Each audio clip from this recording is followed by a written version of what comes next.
Good evening. My name is Tom Schmida. I'm the moderator for tonight's event.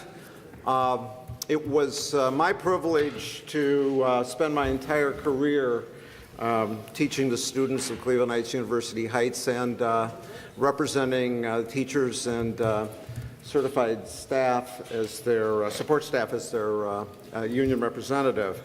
I want to welcome you all and thank you for being here in the first of three Democracy in Education forums sponsored by the Heights Coalition for Public Education. And thank you to our three superintendents who are this evening's presenters. I'll introduce them now. We have our superintendent, Dr. Julissa Dixon from Cleveland Heights University Heights.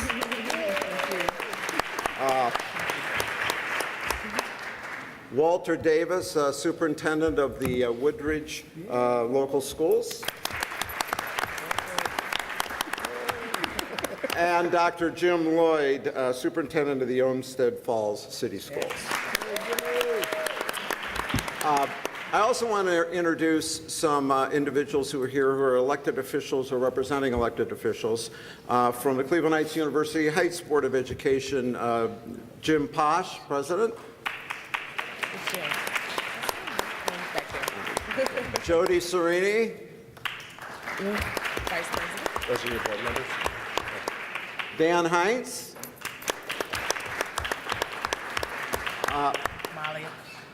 Malia Lewis. Oh, Malia Lewis? Didn't see it. Okay.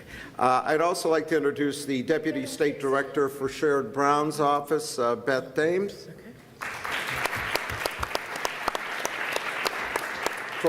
From Cleveland Heights City Council, Mary Dunbar. From the Woodridge Board of Education, Jeff McHugh. Our State Board of Education, District 11, Representative Merle Johnson.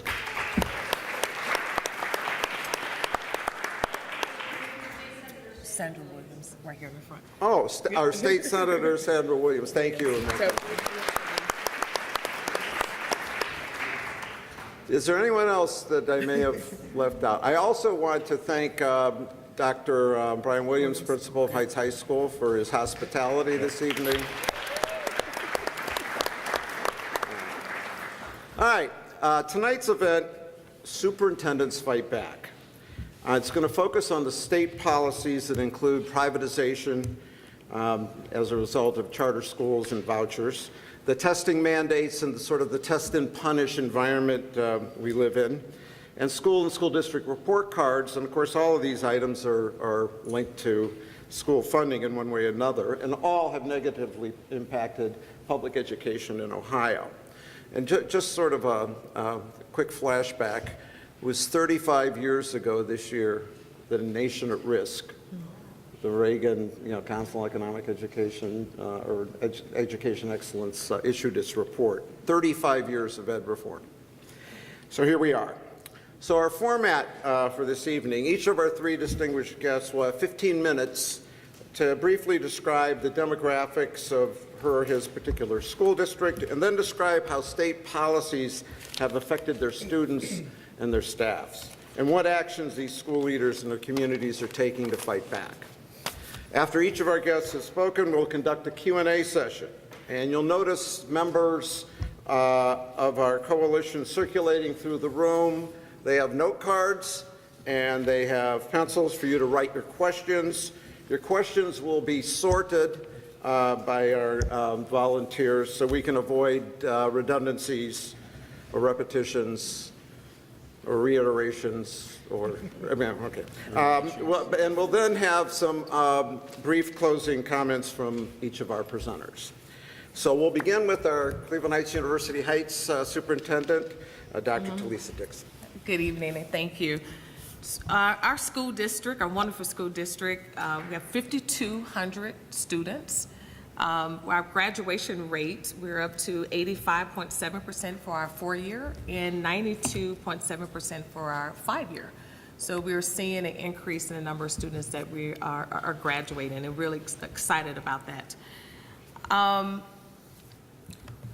some of the legislation that we've been working on with our board, and our board, I want to say thank you to our school board. We have a very active and committed school board who has been out there and focusing on equity and advocacy. A few years ago, 2 years ago, our board members convened the East Side board members and treasurers for a conversation about school funding and board advocacy work.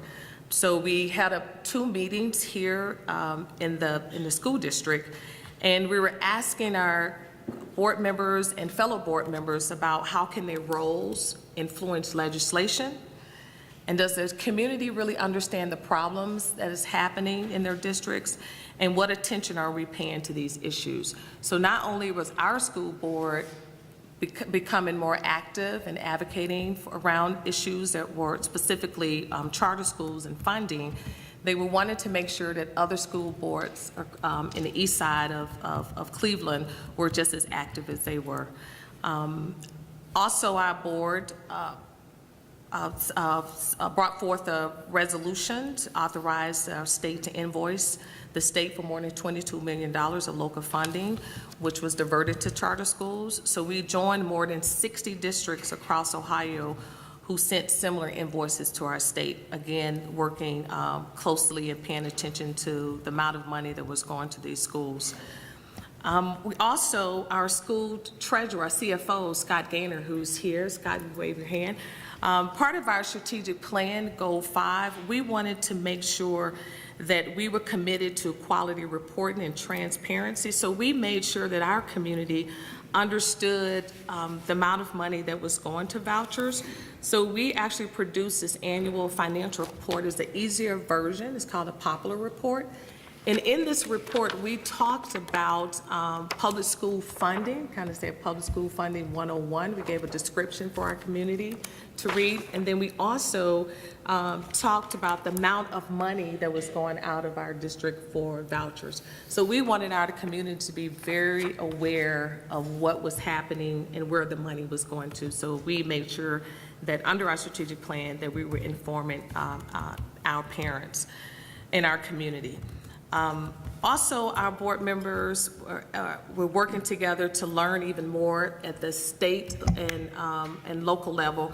We sent board members to conferences in Washington, D.C., an advocacy conference, to make sure that they were advocating along with their colleagues around nationwide.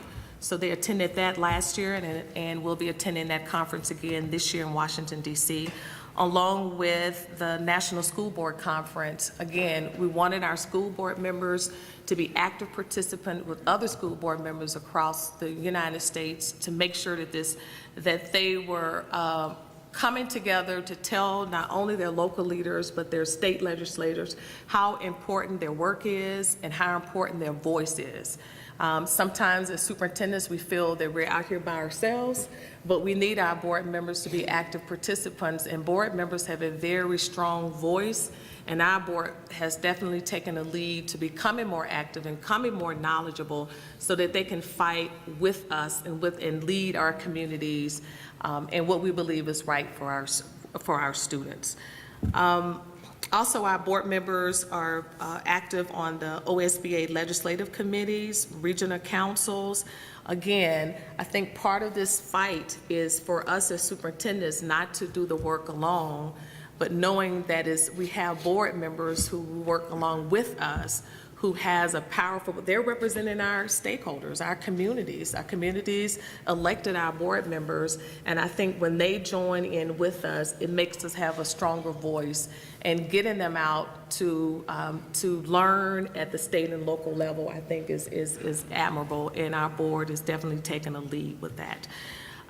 So that's some of the work that we've been doing, and I'll kind of let my colleagues kind of talk about what they've done. But again, part of the advocacy work is making sure that our board members are leading a conversation and feel comfortable leading a conversation. And then we can talk a little bit about some of the work that all 3 of us were fortunate to be selected as 25 superintendents from across the state who are doing some work and defining the purpose of public education. And we've done some different things in our district, and we've had some community network groups that was facilitated by Corky O'Callahan, who's from Ohio Advocacy. If you wave your hand, Corky. So we've had a group of members from the coalition, and we talked about and answered questions about the purpose of public education and what it means. So when students come to our district, there is some commonalities. It's not what, that Woodridge has a different definition, or Olmsted Falls have a different definition or purpose, but we all understand that public education is important. And then we have a certain roles as district leaders to take, and our voice is important too, but doing that work in our communities. So again, our community was very active in that work, and we've sent that work back to BASA. And for our district, we did community interviews and focus groups. And we also did a focus group with our parent ambassadors. Parent ambassadors, Jane Harris said, hey, Talisa, I was part of that group. I want our parent ambassadors to have a say as well. And they actually participated in a focus group. So again, I think we fight back. One of the main ways that we fight back is getting our community on board, making sure everyone has an understanding what's happening, not only with our voucher system, with our testing, and we've had several conversations with Merle at our first ring meetings, and she is so active. I appreciate all the work you've done. You always are listening, and we're always telling her to go back with this, go back with that, and also to you, Senator Williams, say listen, and I really appreciate that, that they give the superintendents the opportunity to have our say, but know that we can't do the work alone. We need their help to advocate on our behalf. Before we go to our next speaker, just one brief announcement. One of our elected officials that is here is also Fred Peterson from the Brecksville Broadview Heights Board of Education. Oh, wow. I also wanted to mention that there is water and cookies, if you'd like, over here, and restrooms would be out there. Restrooms would be out the back through that exit to the rear. All right, next we'll hear from Superintendent Walter Davis from Woodridge.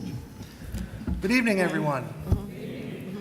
Appreciate you guys coming out tonight on this cold, late January evening. I'm sure that our maintenance folks back at Woodridge are checking the roads and just making sure everything's just fine for tomorrow morning's early arrival of our students. My name is Walter Davis. I'm the superintendent of the Woodridge Local Schools, and you're sitting there thinking, where on earth is that? How many of you have ever been to Blossom Music Center? You've been to Woodridge. How many of you have ever used Purell hand sanitizer, made by Gojo Industries in the Woodridge Local School District? How many of you ski? Not so many. If you've been to Boston Mills, you've been to the Woodridge School District. How many of you have been to the Cuyahoga Valley National Park? Then you've been to the Woodridge School District. I wanted you to know where I'm from. Nice. We are in Summit County, just south of Brecksville, north of Akron, and we serve 7 different municipalities. Now stop and think about why my hair is gray.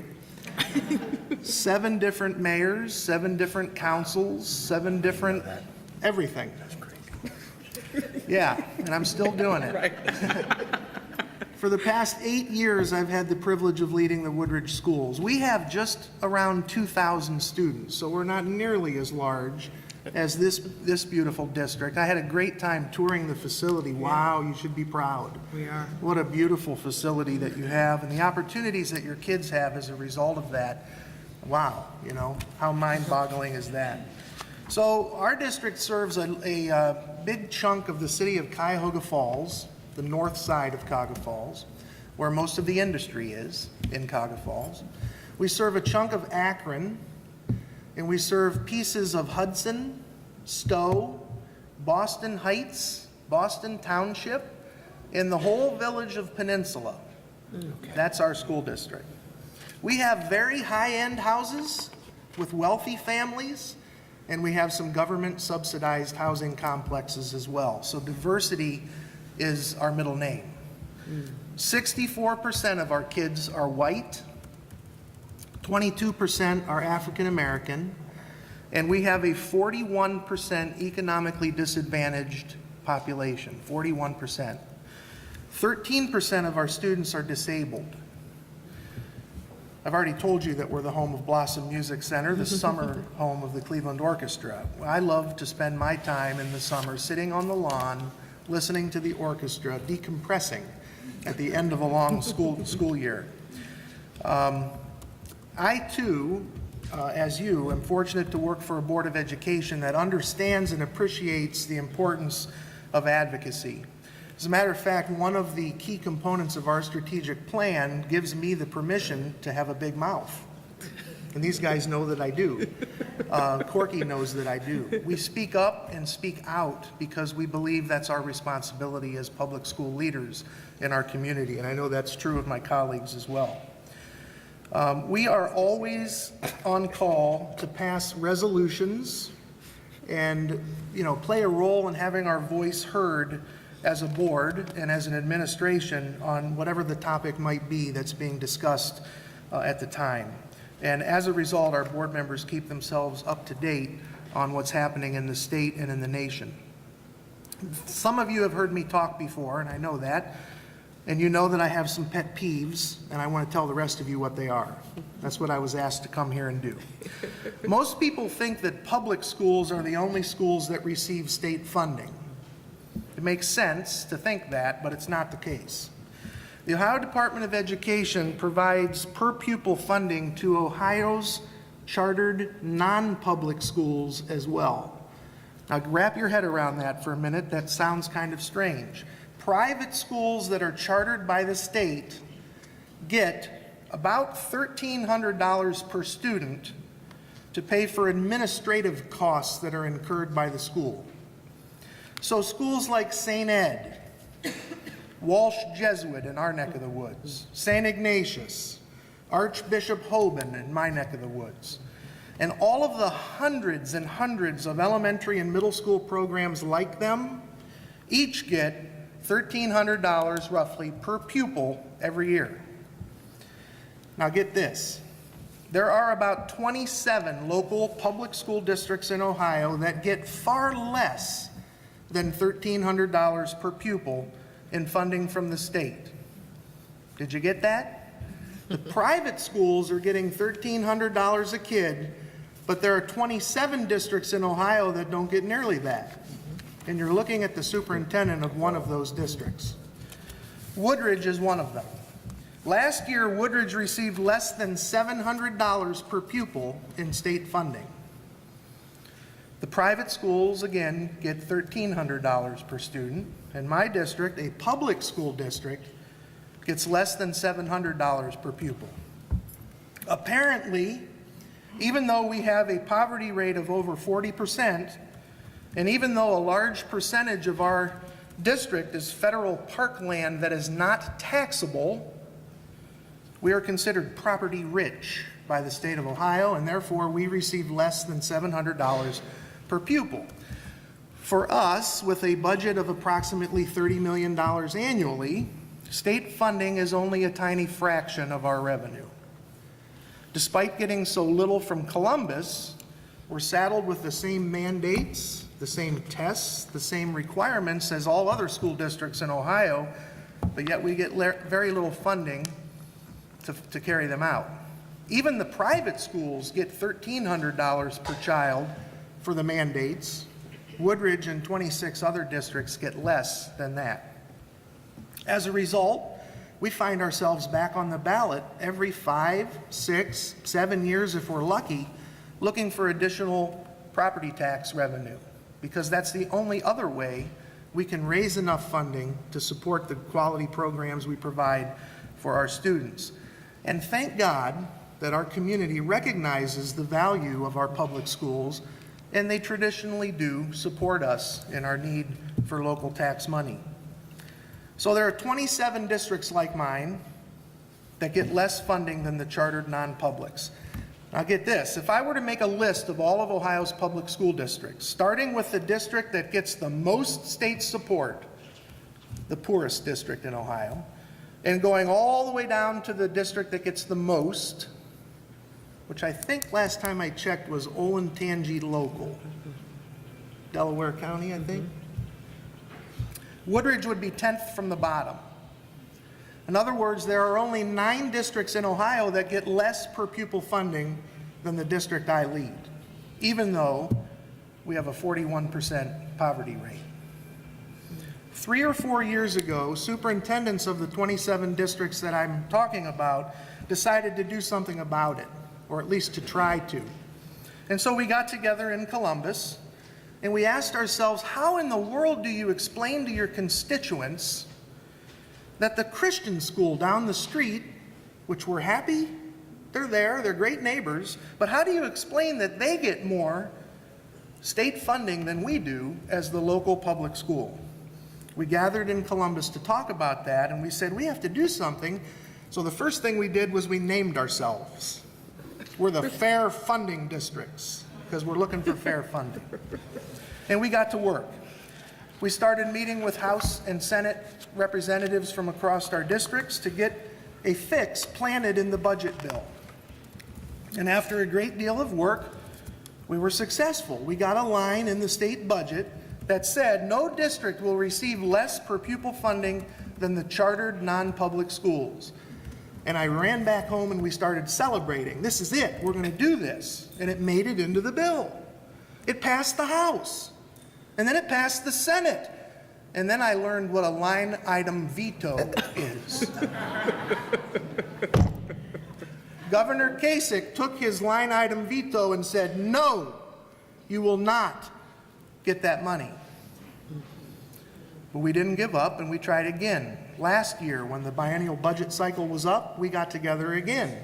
And this time, it was my representative, Christina Rogner, Republican from Hudson, who wrote the amendment that went to the floor and never made it into the bill.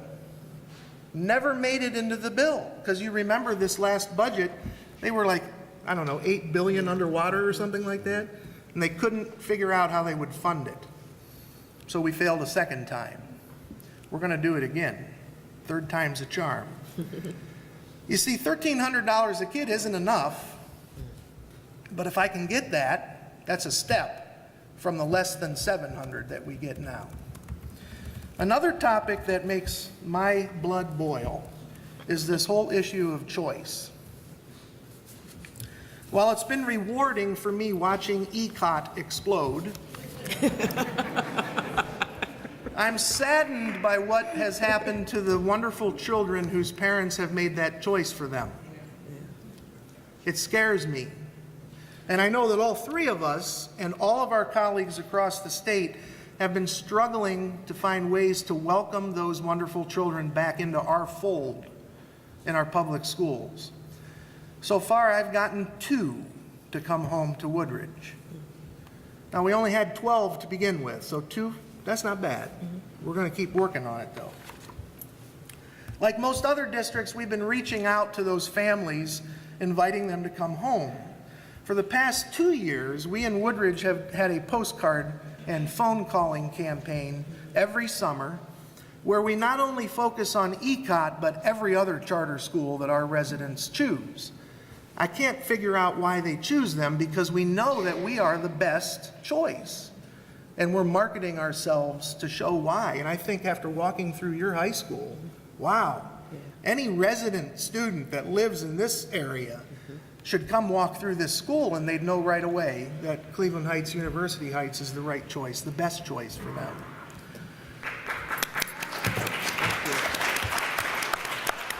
So our postcard campaign over the last 2 summers, remember it was focused on all charter kids. We brought home 26 kids over 2 summers, so that's pretty darn good.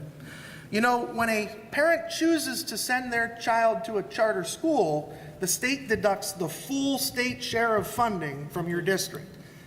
Now think about it. I get $697 a kid from Columbus.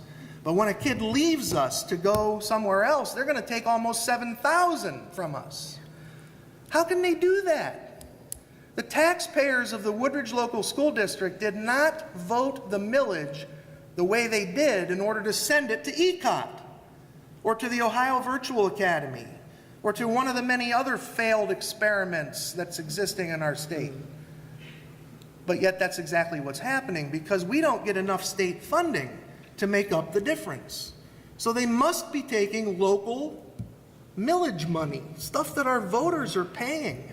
That has to be illegal.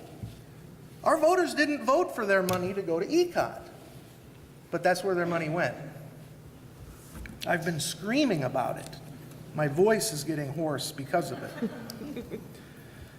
I just don't believe that the state should be allowed to take locally levied tax dollars from a public school district, money that was provided by local levies for the support of programs in our district, to pay for programs somewhere else. So recognizing that charter schools are a problem, Jim and I actually serve on the board of an organization called Real Choice Ohio. And I brought some some material from Real Choice Ohio here.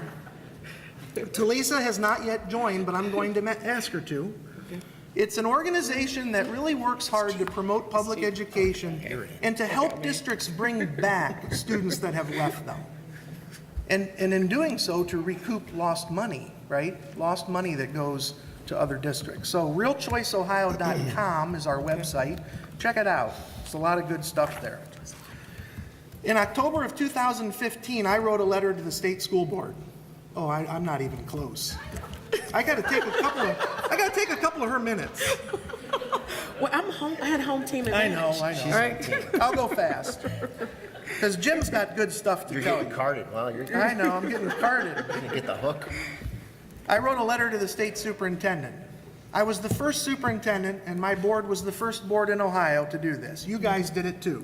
I think Jim did it too. Our letter was written to Superintendent Dick Ross, and it explained that we had lost over $5 million to the charter schools, and we wanted it back. And it was a very cordial letter. I wasn't snarky at all. I was very polite. And I urged him to work with the legislature to figure out how to fix it. It was very positive. And attached to it was an invoice. And it said, due upon receipt. Mine said past due. You said past due? Past due. Well, I sent a second letter in January of 16 saying, where's my money? Yeah. Past due. Now, this is what I really want him to know, and then I'll be quiet for a while. I didn't hear a word from anybody. I didn't get an email. I didn't get a call. I didn't get anything from anybody except the people in my own district who thought it was fabulous, who thought, way to go. The local newspaper covered it, etc. But no one from Columbus had the heart to call and say, hey, let's talk about this. And then lo and behold, one afternoon I got an email from a former State Board of Education member, a person that I respect. And this is what this person said, and I think it speaks volumes for where we are in our state. This person said to me, Mr. Davis, you're a brave man. And that's all it said. I'm looking over my shoulder wondering where the guys are coming to get Dog me. in the car. I'm a brave man for standing up for my kids, for my community. A brave man standing up to say, we're owed what we're due, you know? My kids are worth that. Our community is worth that. To this day, I haven't heard a word from anybody from ODE about our invoice. And I know that the number is now 60 or 80 districts or so that have done it. None of them have heard anything either. Do we work for them, or do they work for us? Right. It's groups like this all across Ohio that are going to make this happen. They expect us to complain. They expect our board members to complain, but they're not going to do anything until you people and the Woodridge Advocacy Network and the Olmsted Falls Advocacy Network and the one in Cincinnati and the one in Lorain County and the one in Mahoning County and the one in other parts of the state get together and say enough is enough. And I want to be there when you do it. Thank you. Nice job.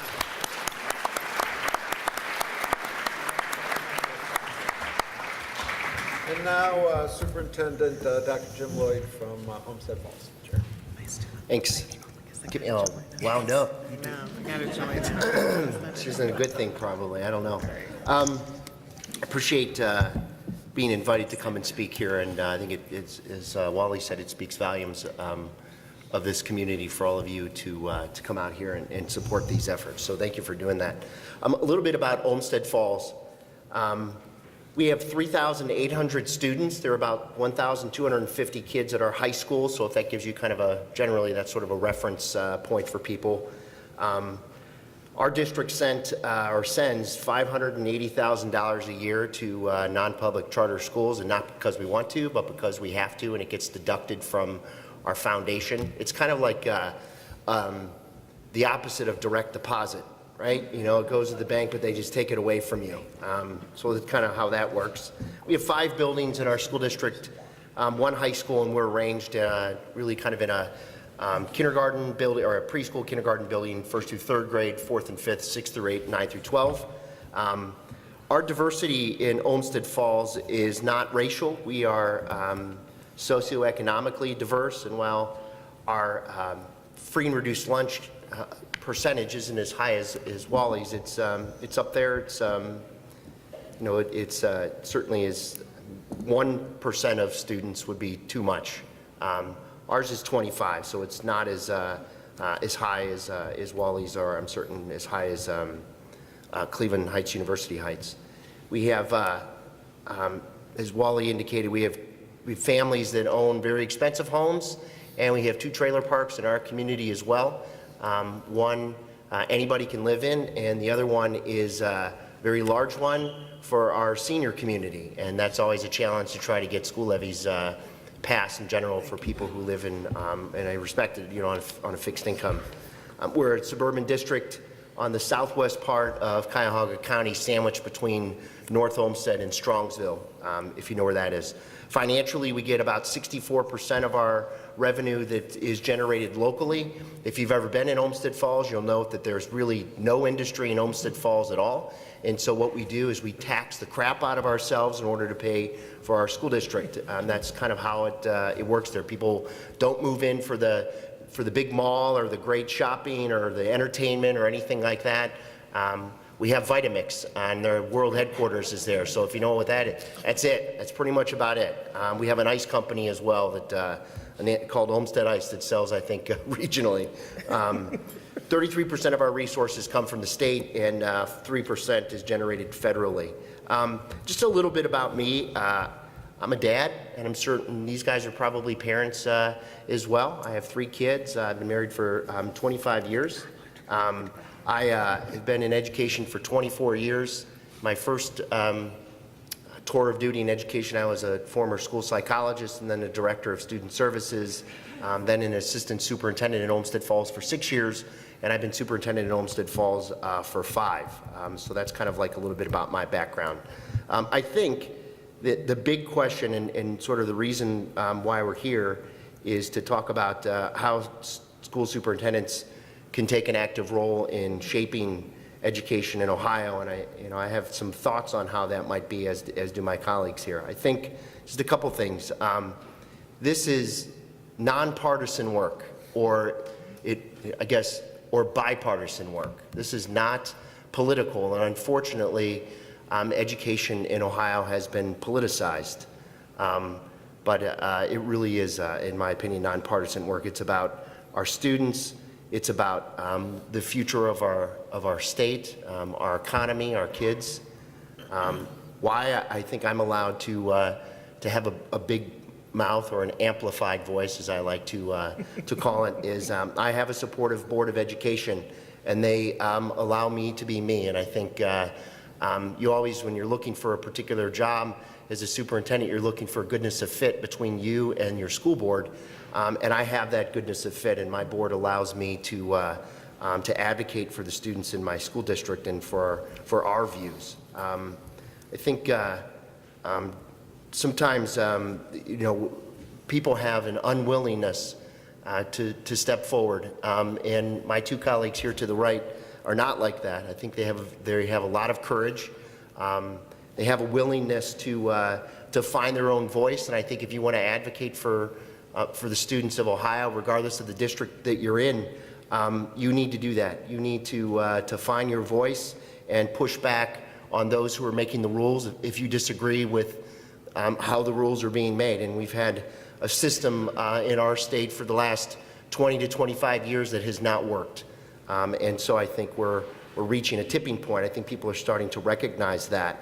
I think there's complaining and then there's advocating, and I think that we need to be not professional problem identifiers, but we need to be professional problem solvers, and I think that's one of the things that we've tried to do is not just say it shouldn't be this way, but really it could be this way. And I think sometimes people get stuck with in what it shouldn't be rather than what it could be. Just some things, I guess, that I've done, I guess, to fight back or to try to rally my colleagues. We had a rally of superintendents around the state last about a year and a half ago. It was really a grassroots effort that started with the high school graduation requirements, which we were predicting would be a catastrophe, and thankfully they were not implemented because it would have been a catastrophe. We're continuing to avoid that catastrophe because we're patchworking the solutions that we've had for the class of 2018, which my son is a member of the class of 2018, and I believe it also is going to apply for the class of 2019, but that's not the fix. That is just sort of kicking the can down the road to avoid the overall real work, which is a complete reformatting of Ohio's accountability system because it's a hot mess, quite honestly. What I try to do is to, as I said, offer solutions. I try to write about it. There are folders, there are manila folders that I sent at the edge of the seats there. So in there are some of my rants that I've written about different kinds of things. There's an email in there that I wrote to the state accountability director, along with the state superintendent, along with a few other different things as well. I think one of the things that we need to do, as educators, is we need to write and we need to communicate and to talk about how it could be rather than how it is, I think. In Olmsted Falls, and I guess this is why I've gotten to the point of advocating and being irritable. We established a strategic plan about 4 years ago, and our vision is to inspire and empower students. And it has a few other different things behind it as well, but primarily that's what it is. And our journey has been trying to figure out exactly how to inspire and empower students. We think we have some good ideas how to do that. I know how not to do that.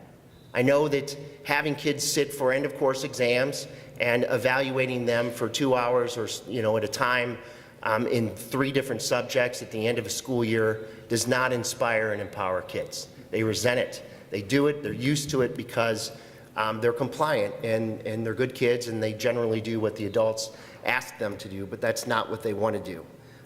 So in the packet of information that you have after thinking about this for a while, the school board and they adopted a resolution essentially rejecting the state's accountability system.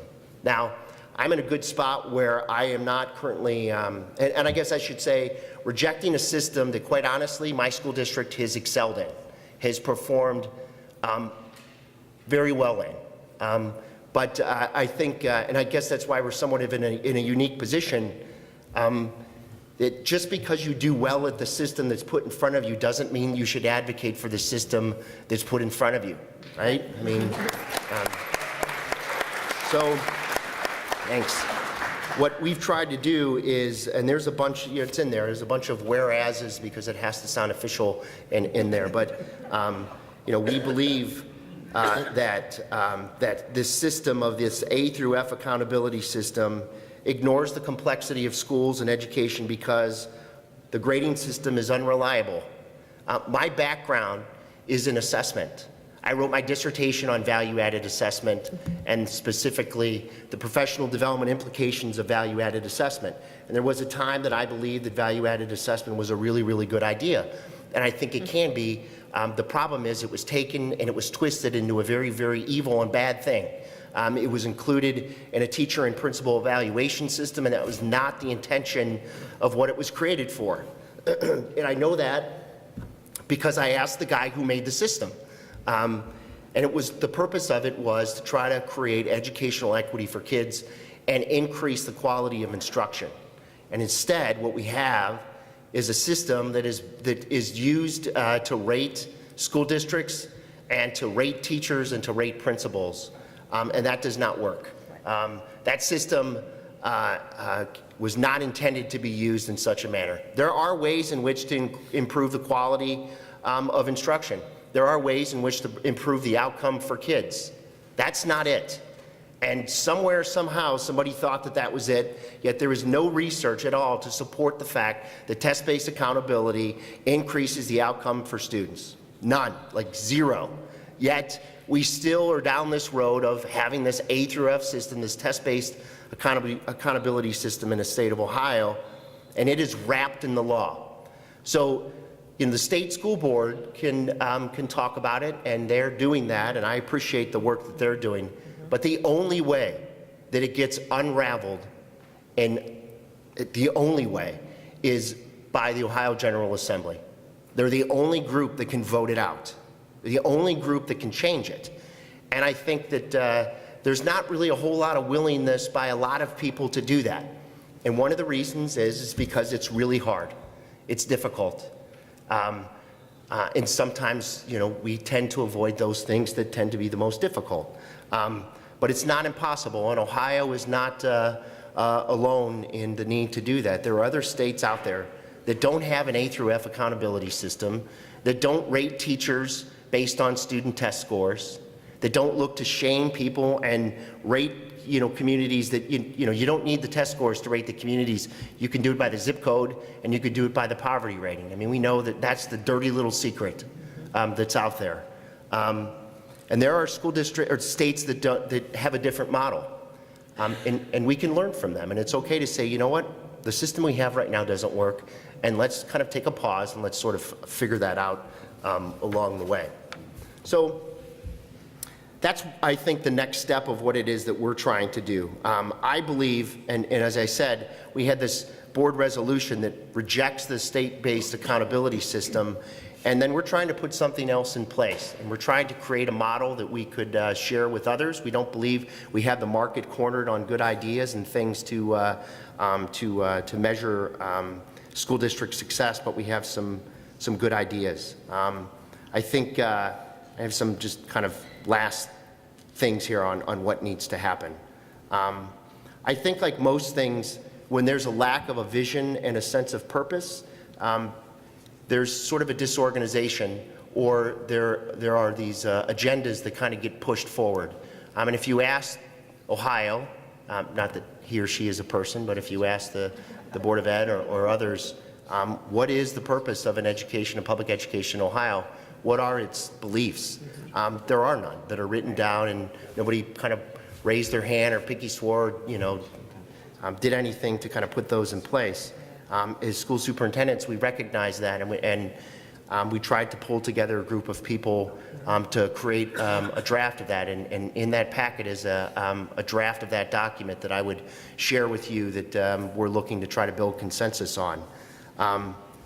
Regardless of who controls the governor's seat or the Ohio General Assembly, I believe the field, which is those who work with kids every day, more so than me. I mean, I guess help people work with kids every day, but the people who do the real work are the teachers and all the paraprofessionals and everybody else who's in the building, and I advocate for them and I advocate for our students.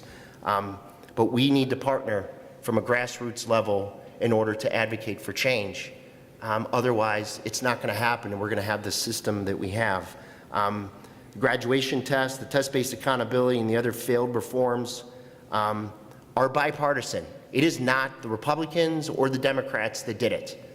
Both have a hand in creating the system that currently exists, which is the reason why I believe this is a nonpartisan agenda, and really both need to fix the mess that they've created. And they need to involve us, and they need to involve especially you at the community level to do that. Because if you don't speak up and you don't say what it is that you believe, then other people will fill the blank in for you, because they've done that the past 25 years.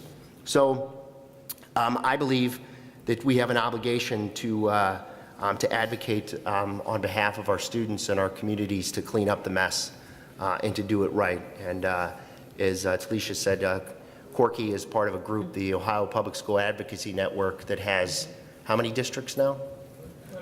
140 school districts out of 611 in the state of Ohio that are part of that. And others have said, you're brave for speaking up, and when you're asking or waiting for that 33% of our resources come from the state. Once you start to advocate and push back a little bit, there is a small part of doubt or fear in your head that says, wow, okay, well, now I'm going to get audited for X, Y, or Z just because of the fact that, but I figure if you get way far out there, then it's harassment if they come after you for doing those things. So I figure you can just be so far out, they'll leave you alone. So that's kind of what I'm going with. Anyway, I guess that's all I have to say at this particular point in time, and I appreciate you guys being here.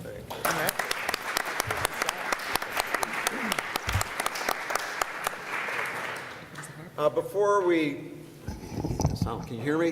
Before we go to questions, we do have a couple other officials that I would like to introduce. Cleveland Heights Mayor Carol Rowe is here. And Cleveland Heights University Heights Board of Education member Beverly Wright. And is there anyone else that came in that? I also wanted to mention, and I apologize, Scott Gaynor, the treasurer, CFO of the Cleveland Heights University Heights District, a good friend. All right, No, we got it. we did, yeah. Yep. Yes. And Ron Register, a former member of the board. Stand up, take them. I want to thank you all for those of you that submitted questions. We have some really good ones here. So we'll start with the questions. And the first one is, are the three superintendents at the table an anomaly on funding, charters, and school choice, or are you in contact with others who agree with you? And if so, how many? A few or a lot? I'll take it. You okay with it? Well, I have this problem of not being able to say no, I guess, because for the last 2 years, I've been the president of the Akron Area School Superintendents Association. So I have, 26 superintendents around a table twice a month. And so I have tried to give them my disease, make them advocates, and I have to tell you that some of them are not as apt to be as vocal as I am or as we are. And a lot of it has to do with the people they work for. If their boards of education have not endorsed advocacy as an activity that they should be engaged in, then they don't really have the permission to speak out on behalf of their district.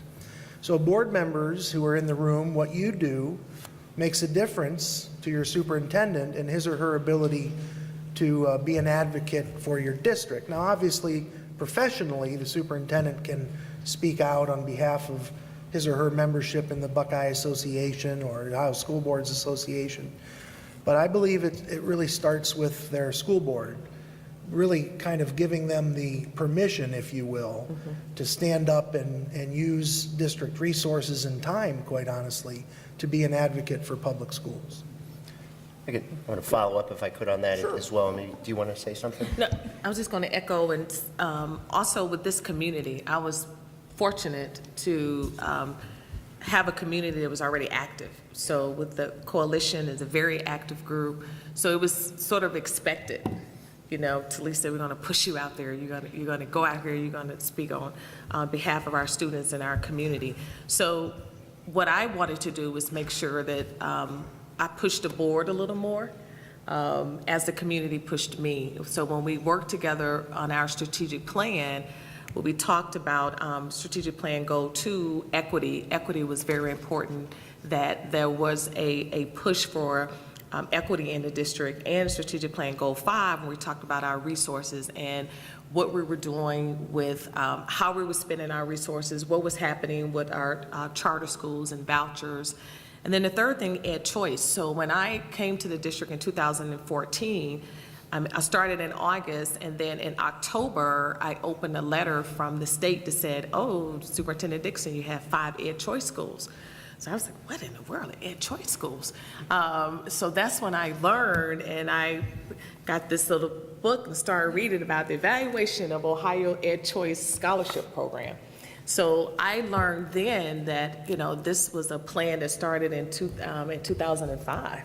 And this whole rating system and what was happening with the report card and how districts were, it's almost like the plan was in motion. Oh, yeah. So I kind of worked from a different direction. It's like, okay, so now we have schools that have this designation. Then what do I need to do to push the work through our strategic plan to get people on rowing in the same direction, and said we cannot continue with these designations of our schools? Well, then I found out, well, Julissa, you got something else. You have to show progress for 3 years, but I've been here 4 years, and we had a different test for 3 of those 4 years. Right. So it's difficult. It's difficult when you are trying to align your resources, you're getting your teachers all on board, because they're the ones that are doing the work. They're the ones that are faced with the students, and you're giving them the resources, but the state keeps changing these tests. This is measurements, and it's like, what in the world is happening, and how can you get in front of it? And you're meeting with other colleagues, and there's, oh, Julissa, I feel so sorry for you. Or you're trying to get people to advocate at the state, and people are saying it seems like they don't want to listen. So it was refreshing to have people like Merle who came on, and I'm saying, you got to help us. This is not right. Can we ever get out of this predicament if they keep changing the measurement and they're saying you have to do this test? So I agree that the advocacy work depends on your point of entry, at least it was for me, and this community expected. The community has a strong voice, and I appreciate that. And I think the community is even pushing me to do more. And sometimes it's a little tricky, and that's why I'm glad I have the help of my colleagues. And I think even this recent work that we have with the 25 superintendents, and we all spent 2 days in Mohican State Park, and we was talking about this work in public school, and I'm thinking, who invited me to this party? But it was good that I learned so much and was able to take some of that back to the community to talk even more in depth. So I think for me, it was a point of entry, what was already happening in the district, that allowed me to say, okay, Julissa, which direction do we need to move this ball down the court? And I think that helped me, and had the support of the board, and we also learned more. We learned so much more and started digging into work to help our district based on our position at that time. I think leadership is finding your voice, I think, is one, and I think, and then having the cover of the Board of Education to be able to do it. Here's a very honest fact, I think, as well. I'm comfortable in the school district where I am, right? I got a 5-year contract just renewed, and I feel comfortable with that. I'm not looking for my next job. And I think sometimes, depending upon how comfortable you are, I guess, in your own skin, people may be worried about what the next job might be and how they're viewed and whether or not their community they're going to go into is going to be okay with that. And so it is a risk professionally to speak out and to advocate for change. And I can tell you that I can't speak for you, but I do know that some of my superintendent colleagues have indicated that sometimes they get calls from their elected officials, senators, and Republicans that say, "Ooh, you might want to just simmer down some." And why are you gonna, what are you gonna do that for? Maybe you don't want to go to that rally. Maybe you don't want to do that. So there's a fear of that out there. And I feel comfortable with where I am. I make more money than I was raised on food stamps and government cheese. So I'm good. Yeah. Where I am. I'm fine. But we had board members with us when we were marching a couple years ago. We did have. We had board Indeed, members. yeah. I had Cal and Ron at the time. Yeah. We were marching and walking. We had we had were, ours too. Yeah, we were out there. So I think, good. yeah, it was good. Yeah. Yeah. Thank you. Next question. This, I guess, could be answered intermittently. I think Walter already spoke to his district on this, but how many children in each of your districts attend public charter schools? And what do you think makes these charters more attractive to families in your district? We have about 56 or 57 kids right now that choose a charter. That's after we brought back a slew of them in the last couple of summers. And those that have come back, I've sat down and talked to them, tried to talk to their parents. What made you make the choice? And some of them were answers that on the surface I felt were kind of silly, but you certainly don't laugh at them when they're telling you. But one of the moms looked me right in the face and said, they gave me free internet access and a computer. We didn't have that at home. That was their reason for choosing an online charter school. They got free internet access and a computer. I mentioned to some folks here earlier this evening when I got here that a number of our students who choose charter schools are English language learners. They're kids that have come here from other places and they haven't felt comfortable in the setting of a public school. So they've chosen an online option. We have a settlement of folks in Summit County from the former Soviet republics, places like Uzbekistan and stuff like that, places like that. And they, for whatever reason, have not felt comfortable in the traditional classroom setting, and so they've chosen these charter schools that are online and they have translators and whatnot. So we've been trying to reach out to them to bring them home. So there's a variety of reasons why they make the choices. Some of the parents didn't have successful or positive school experiences themselves, so they're trying to insulate their kids from those experiences. We have to be marketers too, Yeah. We're marketing our local public schools to be the best choice, the real choice for our families. I want it to be such that people wouldn't even think twice. Why would I send my kid somewhere else? Right? Walking through here tonight. If I lived here, my kid would be going here. I mean, there's no doubt about it. How do we make sure that our local public school is really the only choice? We can put the charters out of business, which we're working on that, or we can just be better than them at everything we do. I think that's being better. I mean, they won't bring on the competition. At least, make the funding equal. I mean, the story that Wally described is just silly. I mean, if you want to know how bad it is in different parts of the state, go to knowyourcharter.com. Yeah. Look that up. You can look to see the amount of money. We're missing $515,939. And then you look at the wonderful performances of the schools that we're losing them to, and it makes you wonder why that is. But I mean, I recognize that it's, a lot of the students who go to online charters are in very complicated situations and require a kind of wraparound service that traditionally public schools have struggled to provide. So it's easy to keep your kid at home and avoid that, I think, at times, not have them amongst others. Right. And I would like to add, the reason that ECOT closed was not because they were successful with kids. They didn't work themselves out of business. So when you think about the number of people that decide, I'm going to go to ECOT, our trusted school, they didn't close because students were doing well. They didn't close because the graduation rate was high. That's the reality. I never thought of it that They way. never, seriously. So when you think about the reason they folded was not because students were successful. They folded because of funding. Couldn't pay their bills. So you think about, why the families choose charters, we have to be, I agree, we have to be the best school district, the best choice. We service 3 communities. You have University Heights, Cleveland Heights, and then parts of South Euclid. So we want to make sure that we are the best district, and when students, we have students that go to charter schools and they choose to go to charter schools. Families said primarily for our district, is because they believe that our schools aren't safe. That's what they said over and over and over again, that your schools are not safe, and they believe that that charter school is a better alternative for them. Not that they've seen success.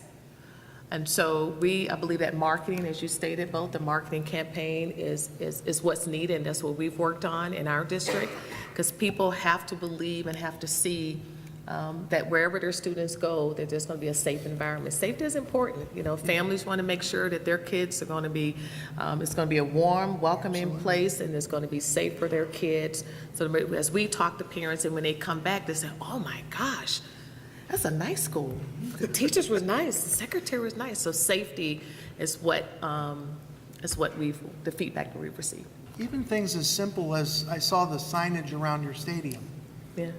That's fabulous. Oh, yeah. It's so And public welcoming, is- you know, public school is, Yes. Mm-hmm. is the right option. Congratulations on that.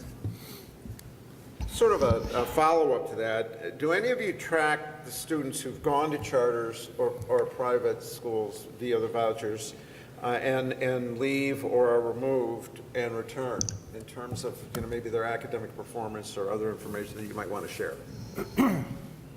We, as public school officials, are responsible for all the children who reside in our school district, period, whether they go to our school or not. So our Information Services Department keeps track of all of those kids, even though they don't attend our schools, because history has taught us they're going to leave that charter school, and they're going to come back or go somewhere else. When these kids leave ECOT and they're just hanging out there, they're our responsibility. So we have to reach out to them to bring them home. So yes, we do track them. We keep track of where they are and how they're doing. I imagine it's much more difficult in a large district than it is in a small one like mine, but that's a major piece of the job description of our EMIS coordinator, Information Services Department, and we owe that to our community to keep track of those kids. Anybody else want to jump in on that? We all do. Okay. In terms of, this is a question about standardized testing. And what are your opinions on using standardized tests as a chief component of a child's grade? Of their grade? Yes. Like their, Final grade letter. I think it's a horrible idea. Agreed. Yeah, I mean, and again, I worshipped at the altar of the normal curve before as a former school psychologist. You can't have a final grade be contingent upon an experience from a 2-hour exam. I mean, there's not, and I've delivered those individual exams before, and I would never want somebody's final grade to be part of that.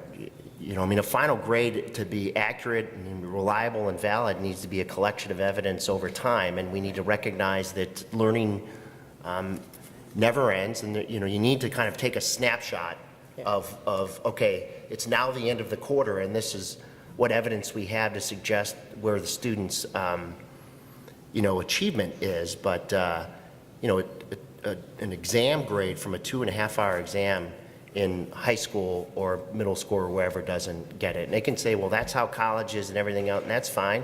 But these are kids who are 18 and under. I mean, they do dumb, goofy things, and their minds are still growing, and it's up to us to not, the most recent collection of evidence really ought to be the student's achievement, in my opinion, not a test score. Okay. It's kind of to divert a little bit back to what we talked about with the advocacy plans and coalitions you're forming. Roughly, and I would suspect this is true in many districts, about 70% of the households do not have children in public schools, give or take. How can superintendents, boards of education, and coalitions like ours win the hearts and minds of that 70%? What can we do? You have to tell your stories. Yeah. I think my story about funding is so compelling, whether you have a kid in my school or not, it's going to make you angry, right? I mean, I watched your faces as I told it. You can't make it up. You can't make it up. You can't make this up. It's so real. ridiculous, people don't want to believe it, but when you show them the evidence and they say, wow, how can you do what you do with what you have? We can do what we do with what we have because of you. We need you, business leader. We need you, community member. We need you, church folks. We need, whoever it is, bring them to the table.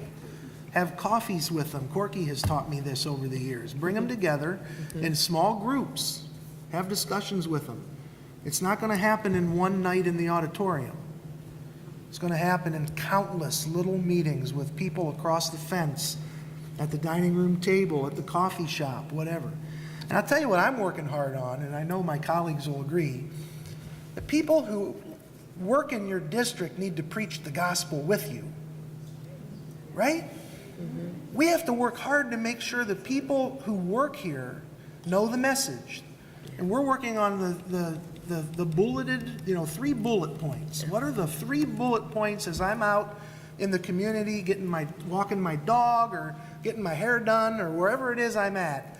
When someone asks me about working in the Woodridge schools, boom, boom, boom, this is what I'm going to say. Because I've found over the years some of your most harsh critics are the people who work for you. Right? So be respectful of your employees and everything, and they're gonna go to bat for you. So I think that's really key, to make sure that the people who work in your district are marketing with you, not against you. And invite them in. I mean, you go ahead. Go. I echo that. Being a Even time off. this summer, and Dr. Williams can attest to that, we took our administrators on a retreat, and we spent half a day with a communications firm just working on messaging, so that they understood what is a common message. As everyone understand the strategic plan, what are we telling families? That's so important to the work. When people come to Cleveland Heights, what does that mean? We say we are one Tiger Nation. Well, what is a tiger? What are the expectations that we have of our students? So it should, across all 7 elementary schools, both middle schools and our high school, even our options program, it should look the same. It should feel the same. So we've really pushed that. We've had efforts of a family, the Dietrich family, who paid for that campaign. So those wonderful banners that you see around. But that was a family who partnered with us and said, public education is important, and we want to work with you in marketing that. But having the same message, being honest about where we are and the direction that we need to go. That's why our first year we started with the strategic plan. I wanted to hear from the community, what's not working in our district and how can we work on that work? And so we were able to get for 5 things through, I think we worked on it 6 months. My first year came in, okay, what is it? What's broken? What are the systems that we need to put in place? And advocacy work was part of it. And under Strategic Goal 5, the board wanted to be active participants in this work, and they wanted to continue to partner with the community. And fortunately, the community, this group coalition was already up and running. They'd already finished a book study. So I think that helped. So the community was studying what communities could do to add to this work. I think that's very important, that one voice, the same mission, and that's student achievement, student success. That's what we all want. When your communities thrive, your students thrive, your communities thrive. And the last piece, our first ring district is 16 school districts just around Cleveland. We recently met at the ESC, we had a mayor's summit. So the mayor of University Heights, the new mayor, and the city manager for Cleveland Heights, along with myself, we all met and talked about what these state report cards were doing to our communities and how those ratings were affecting people that wanted to move in our communities, and what could we do so that they had the same message. But that's important, making sure that the work is not the school district's work alone. Last year, we had our State of the Schools in the community. It wasn't held here. It was, if we're going to be partners with the community, we need to take our message to the community and see that in order for our school districts to do well, our community must partner with us. And that was awesome, that message, what's happening in our school districts, telling our stories, so that everyone can go out and tell the story too. So I think that's what's working well for us in Cleveland Heights. I agree with that. I would just say, finding your community's voice and rallying around, things that you want to be the best in the world at. I mean, this is like Jim Collins, good to great kind of language, right? I mean, and branding is extremely important, I think. I think in involving community members. I think at a state level, I think it's important for us to try to find the common threads that sort of bind us all together. When we go down the funding rabbit hole, and we talk about that. And then that is generally where they divide us as far as school districts go. And I think it doesn't mean that funding shouldn't be addressed, because it does.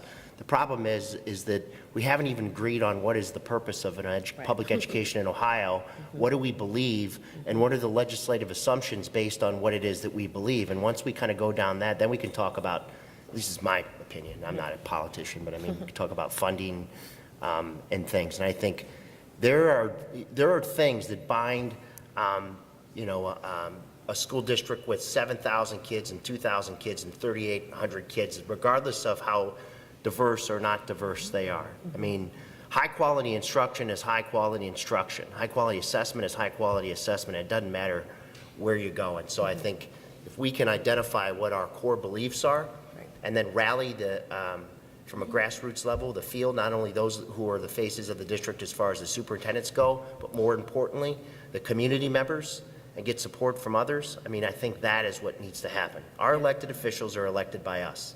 And if they're doing things that we don't want them to do, then we need to let them know that we're not happy with what it is that's happening and it needs to change. And if they don't change it, then we need to change the elected official. No offense to either one of you. I mean, that's what needs to happen.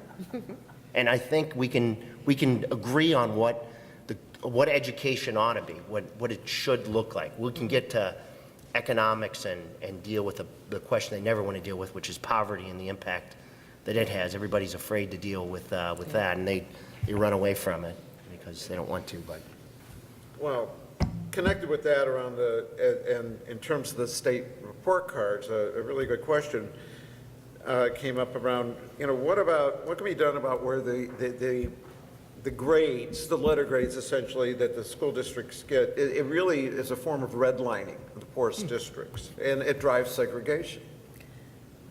And, what do we do? Eliminate it. Yes.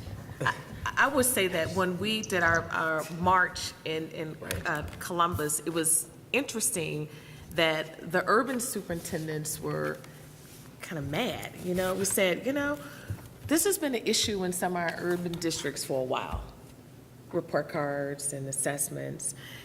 And now that some of our other more affluent districts are becoming affected by this, oh my gosh. and now it's a problem. Suddenly it's a problem, It's a right? problem, keeping it real. It's Welcome to the party. Right, yeah, it's a problem. So, we sit back and I said, wow, what's happened? I've been calling and asking for information about this letter I received, and nobody was like, okay, too bad, you're a new superintendent, fix it. But then my colleagues are saying, oh my gosh, this report card is going to change the dynamics for us. Okay, get thee behind me, and we're going to march.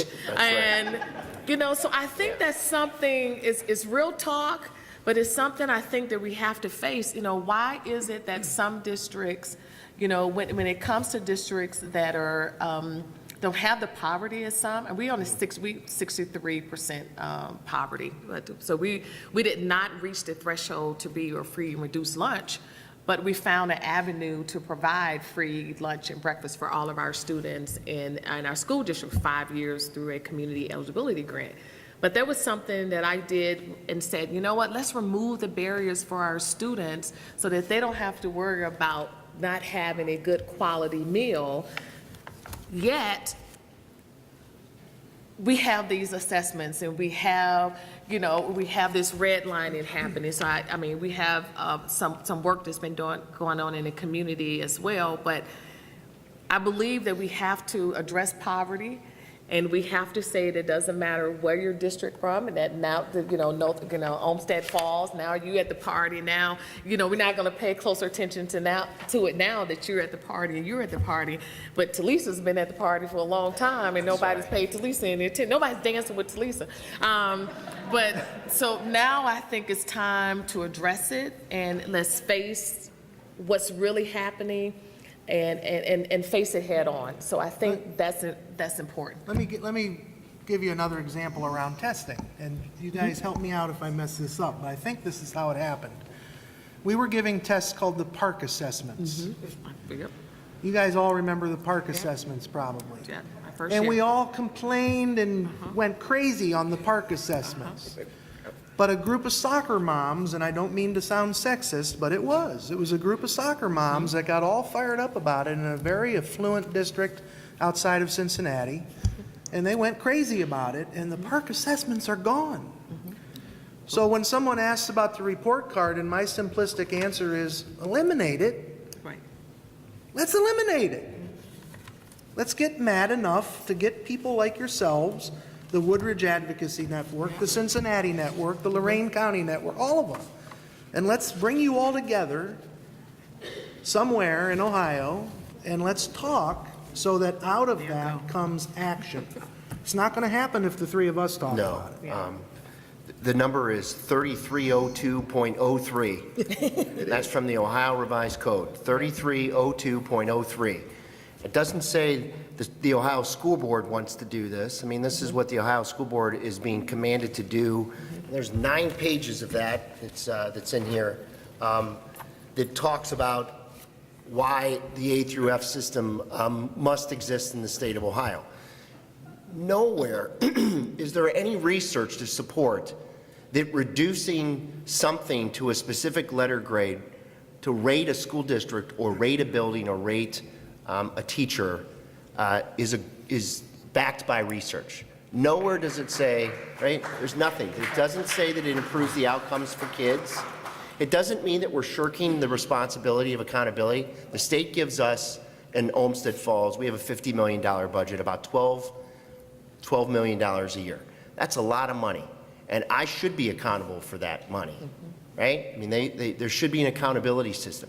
The problem is the accountability system that has been in place in 330203, and it has continued to balloon. It was probably 1 page or 2 pages at one point, and now it's, I mean, I have a doctorate and I have a background in assessment, and I'm reading this and it is very complicated to the point where, I mean, the elected officials and those that serve on the Senate Education Committee even say those grades are useless. This system is useless. We agree. I mean, we can't change the revised code, and you can't change the revised code, but there are people who can change the revised code, and so what we need to do is to come up with a pretty decent idea that would serve as a replacement for the revised code. And certainly the people in Ohio were smart enough to come up with one, and there are certainly people in the United States who have created that. We're one of a few districts, I think 16 states, how many? 14? In the United States that have this A through F accountability system. So we're in the minority. It doesn't work. It doesn't mean we shouldn't have accountability or we shouldn't rate school districts. We should. I get 0 calls about how my district did and how my students did on this report card. 0. I mean, Me too. I've replaced it, you know, and this brings me back to one of the other things. What can you do? You change the conversation at the local level and say, hey, we would like to talk to you about your A through F and what's going on there. And Patrick, God bless him, from the Plain Dealer, sends that out to us superintendents and does that. He has to do his due diligence to follow up on that. And the answer I always give is, hey, I'm not going to talk to you about that because we've rejected that system, but we've replaced it with this kind of system. So I'll talk to you about our student success measures that we've created, our technology-enabled success measures that we've created, and other kinds of things. So you need to replace it. And it's in 3302.03. You want to get it done, then it's going to take somewhat of a grassroots uprising in order to get that done. So I think there are people who are interested in doing that. I think we've got time for 1 or 2 more. And how have you been able to convince legislators to pay attention to your concerns? I know Walter addressed this we have our state representative in common and who did a total turnaround on charters. Yeah. But just what kinds of efforts can be really pushed in Columbus? And in many cases, in our, Cleveland Heights University Heights, our legislators traditionally and continue to be very friendly toward public education. Mm-hmm. But there's a lot of representatives in a lot of places in the General Assembly that aren't so friendly. Yeah. So thoughts on that? Well, our success in doing that has really gone back to what I said earlier, and that's showing them the story, showing them why it's broke, giving them compelling evidence that really relates to kids. You know, they want to see what's it doing to kids. And when we talked to Christina Rogner and showed her how it was impacting kids and how the funding stream could be different, it was a no-brainer for her. Her kids are public school kids too in Hudson. Now, they weren't always. She's seen the light, I suppose. But I think it's just constant discussion, being there for them when they need you. Sometimes they need us to advocate for them too, you know. So it's a two-way street. So she knows I'll always take her call, and I know she'll always take mine, and not just her, but the others in the community as well. I've found her to be the one, and she's a Republican, and people bash them for not understanding education. That's not true. I agree with Jim. It's very much bipartisan. I've found Dems on the other side that have been clueless to our needs in education, and I'm not being rude about it. They just had no interest. So I think it's all about engaging with them, taking them seriously, and having ongoing dialogue with them, involving them.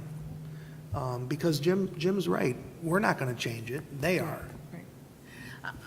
I know my first month, a couple months on the job, I went on the internet and kind of found out who our state reps, and I reached out to Mayor Rose Oakart and said, hey, I'm the new superintendent in town. Would you like to meet? And we met at one of her favorite restaurants. She was a state representative then for the Board of Education, and we had a lengthy conversation. And I said, I've been away from Ohio for the last 4 years. What's happened? And she laid all the things out to me that was happening. So I left with my eyes like, oh my gosh. But I thought it was very important for me to understand the landscape of what was happening in Ohio.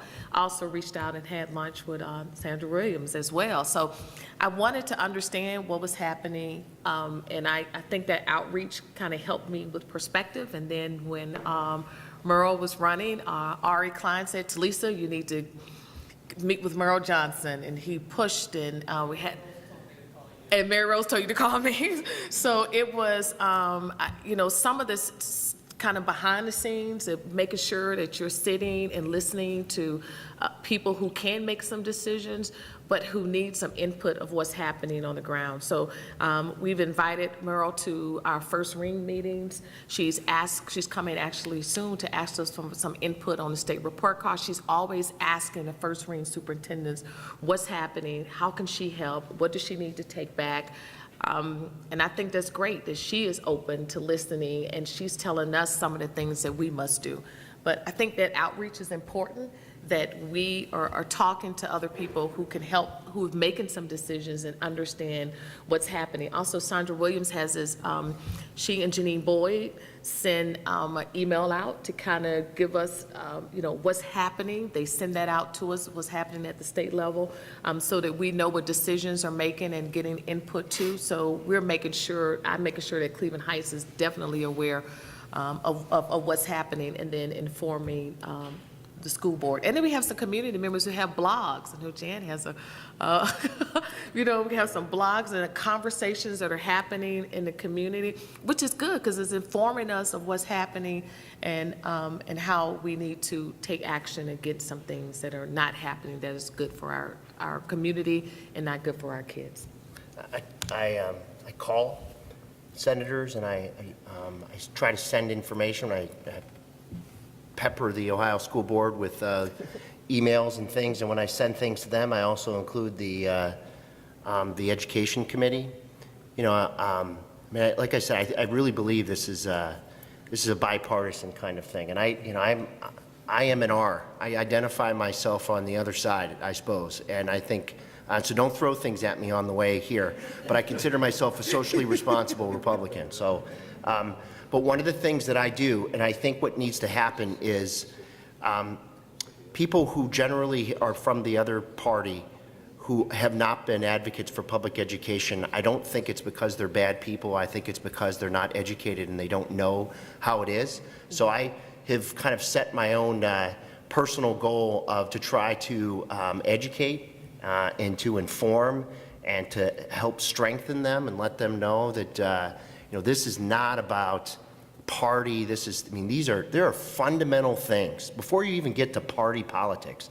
There are fundamental things that are so screwed up in our state that need fixed, that it doesn't matter what party you come from. As long as you're from planet Earth, I mean, that's the only party that matters. Or state of Ohio, I think, you know.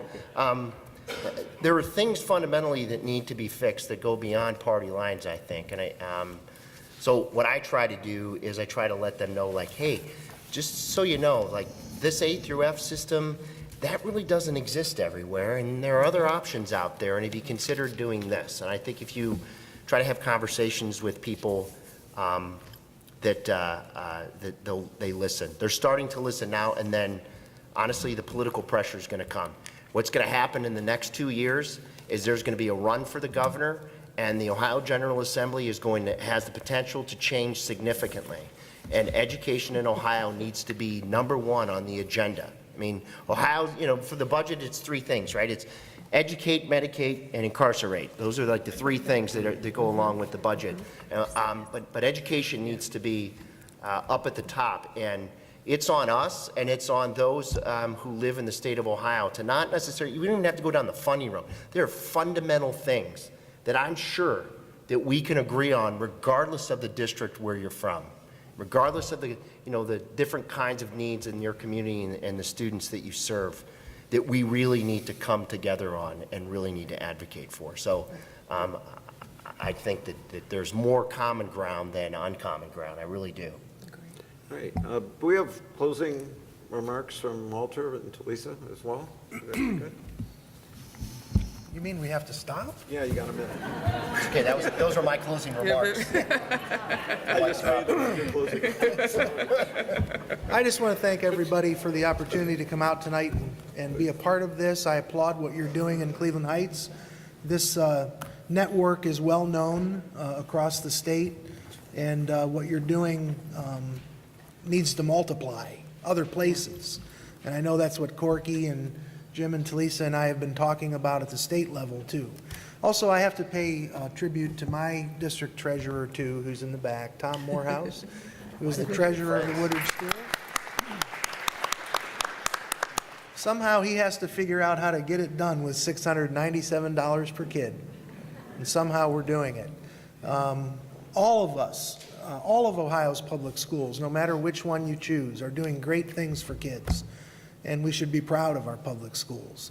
And we have to preserve them and protect them, because there are forces out there that would have them go bye-bye. They're very powerful forces, and we need to continue to work to preserve what we have and make them even better. Jim mentioned the state report card and how many calls he's gotten. In 8 years as Woodridge Soup, I've had 0 calls about the state report card. It's irrelevant to the community that it's supposed to educate. So let's get rid of it. Yeah. I just want to say thank you to the Heights Coalition for Public Education. The group is awesome. Give yourselves a hand. You have done some great work. Some great work for this community. You're having conversations that a lot of other communities are not having. And fighting and facing the tough issues, and I applaud that work, and I'm glad to be a part of that work. So thank you. We have a 5-year strategic plan. We changed our mission for our school district. We want to make sure all of our students are prepared for college and careers.